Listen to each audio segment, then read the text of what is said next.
Locked On Podcast Network presents Locked On Sports Today.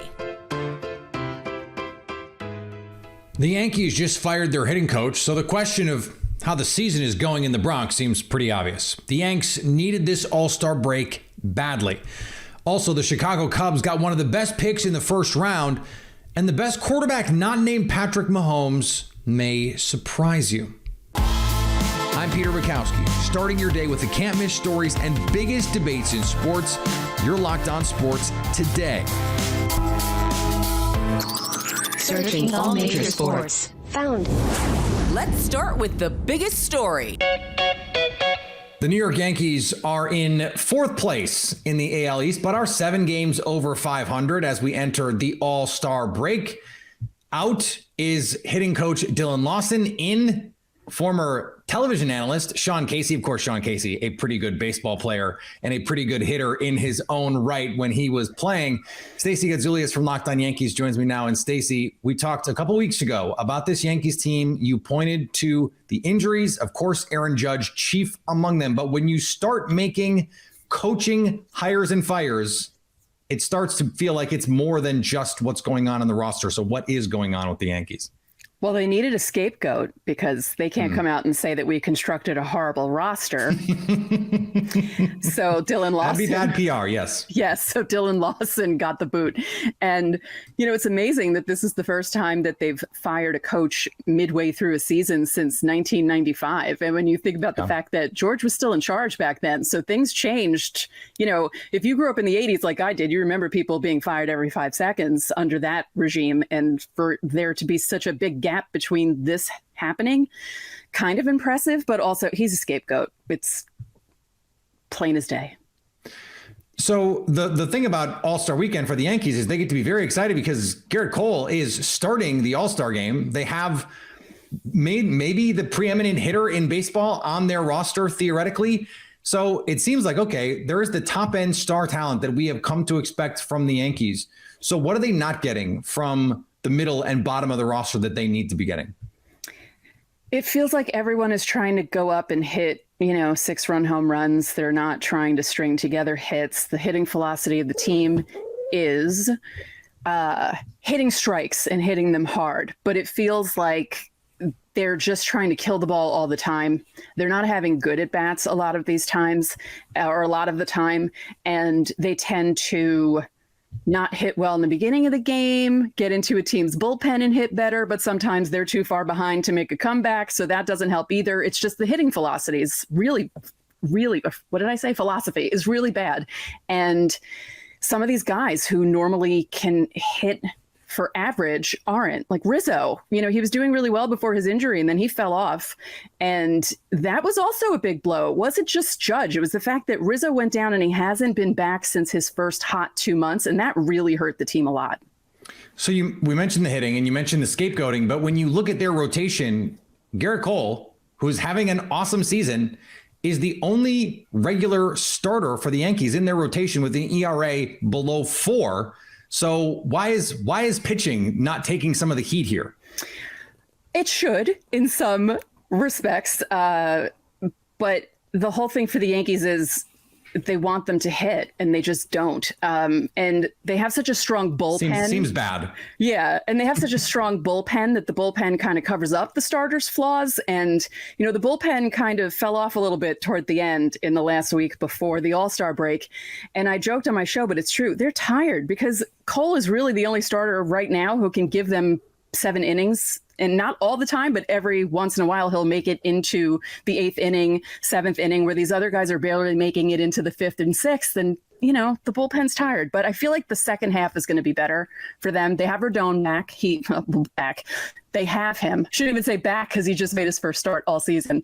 And I feel like if he comes back, Nestor's on his way back, Judge, they're not as far gone as, you mentioned 4th place, but they're still within striking distance of a playoff position.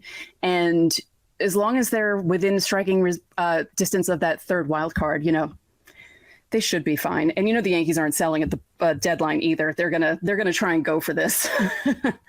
Is there a player that you would have your eye on if you're the Yankees? Hey, let's see what we can do and take a swing here. No pun intended.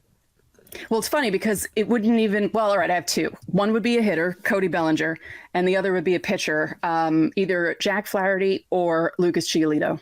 Cody's a left-handed bat. They need that badly. And pitching, I feel like they need another good starter. Clark Schmidt, bless his heart, it's July, almost the middle of July. No one expected him to still be in the rotation. And he's one of those guys who can barely make it past 5 innings, and they're killing the bullpen. They need another legit starter because this is not doing it. Because I know people are going to say, well, you have Luis Severino. Have you seen how Luis Severino's pitched lately? They need another starter. Stay up to date all year on the New York Yankees by subscribing to Locked On Sports Today and Locked On Yankees on your favorite podcast app and on YouTube.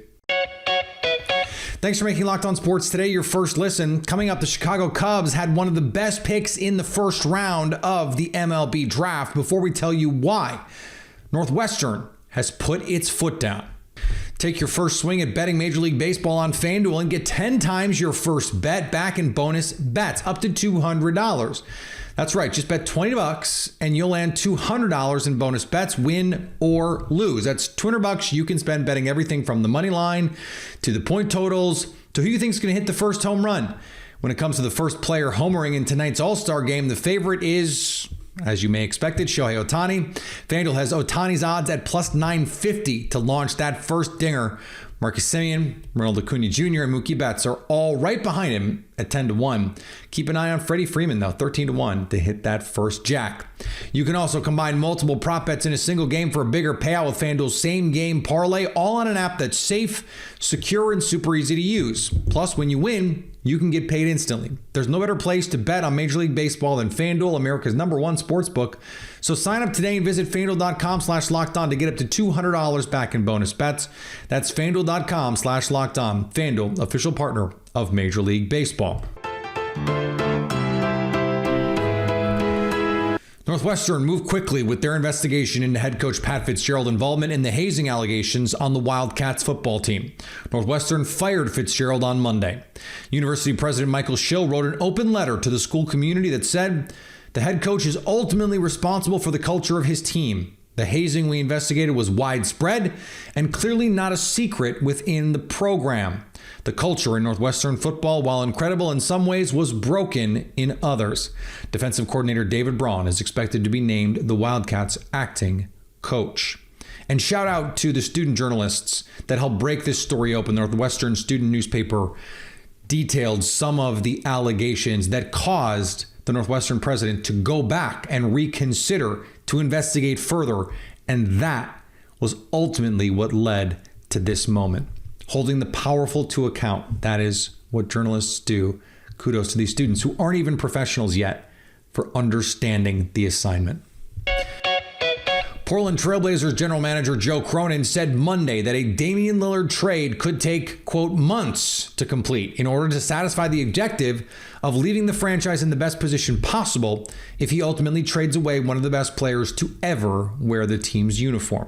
In any deal, the goal is to come out with the best outcome. So for us, that can be many different things. We could weigh it could be more of a win now player, and that would be intriguing to us. It could be a young player in picks, and that would be intriguing. It could be just picks, and we would look at that as well. For us, it's how can we maximize this return? And I don't think we have any set parameters. We would evaluate each deal case by case and choose the best one. It's just hard. How do you replace Damian Lillard? Who is the person in the marketplace that is available that is a better player than Dame? And no team more than us knows what this market looks like. We've been trying for 18 months to find the Dame equivalent at another position, or someone that's 80% of Dame even. So that's the challenge, and that's where we've got to keep working it.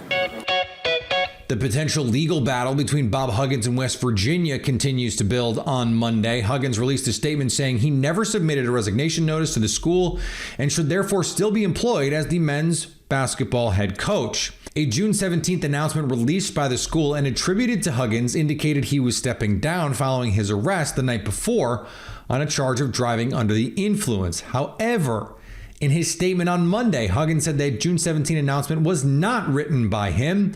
Huggins wrote, "This false statement was sent under my name, but no signature is included. I am employed by West Virginia University pursuant to an employment agreement. I never submitted the notice required under the employment agreement to voluntarily resign. Seems like there's a long way to go in that one. On a night that Julio Rodriguez put on a record-setting show in front of a hometown crowd, it was Vladimir Guerrero Jr. who won the night, ousting Rodriguez and beating Randy Arozarena in the finals to capture the home run derby.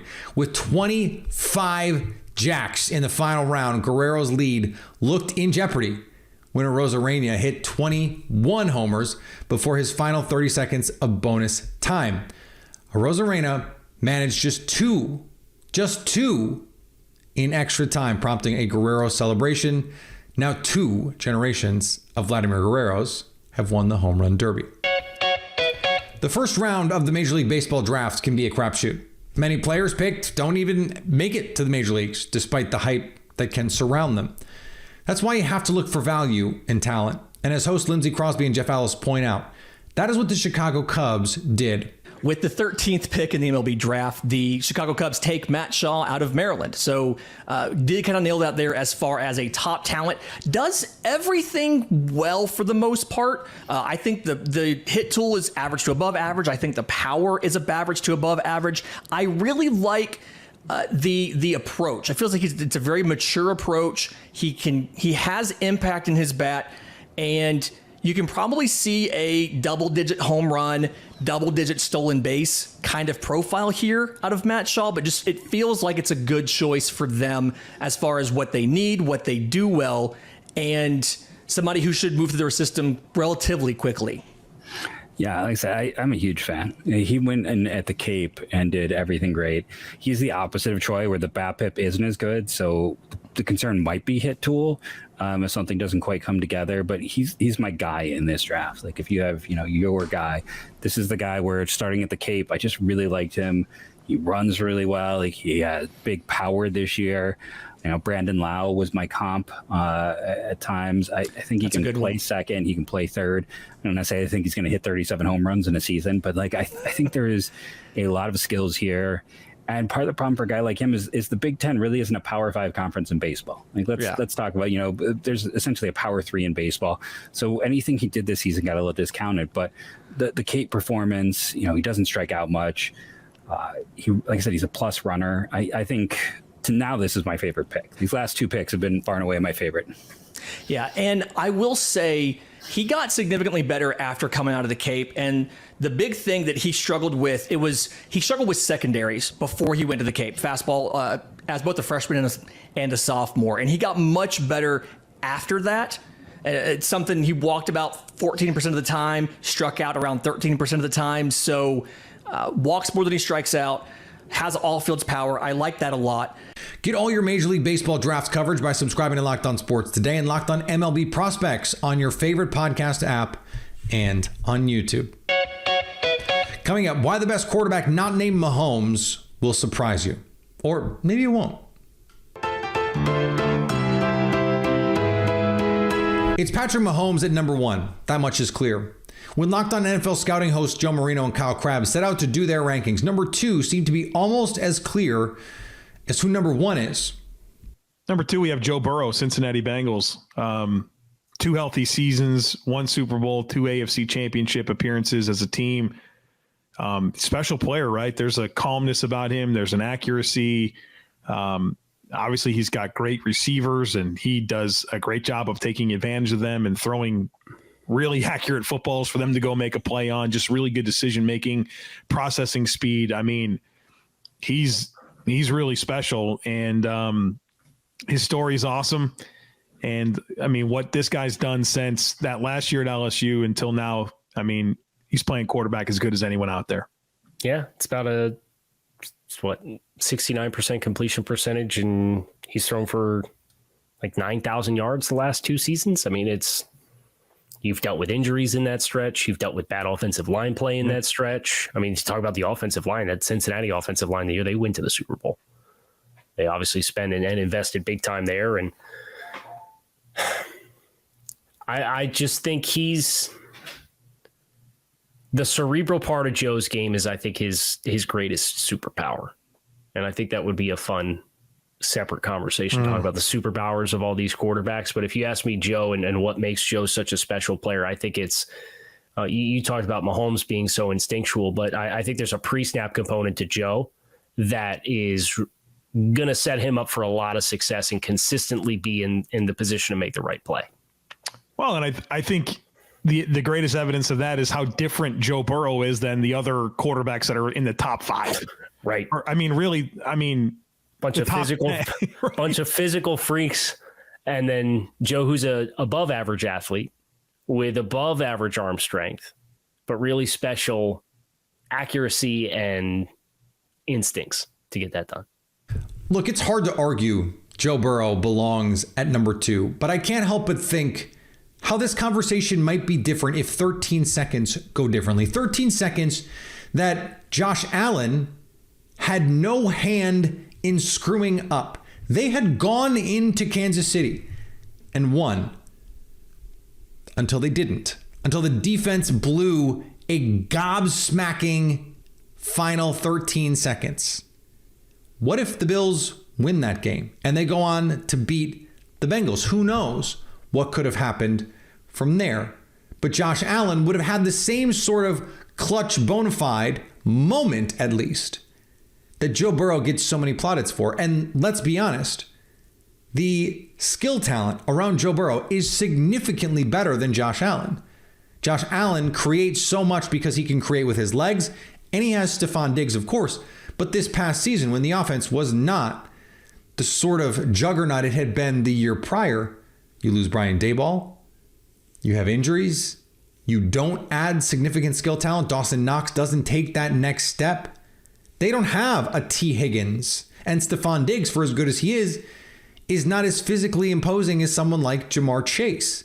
They don't have a third guy in that pecking order the way that Tyler Boyd can twist and turn from the slot and create all sorts of matchup problems for the defense. Yeah, Joe Burrow is the engine in Cincinnati, but Josh Allen is the whole offense. He's the running game. He's the passing game. He's everything.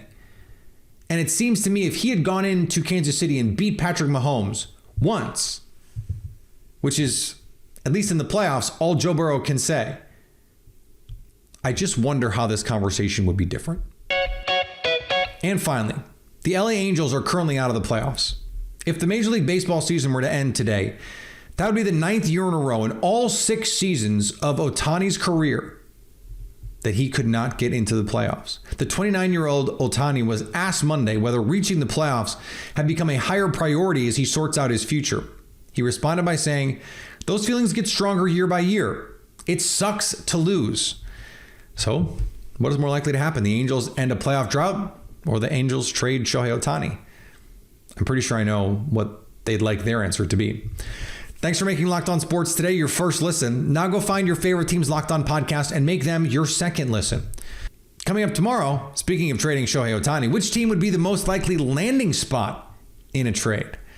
So at least until tomorrow, stay locked on sports today. Locked On Podcast Network presents Locked On Sports Today. For more episodes of Locked On Sports Today, go to our video on demand. Click on Sports at the top of your screen. There, you'll find past episodes of Locked On Sports Today, plus other Locked On shows on demand.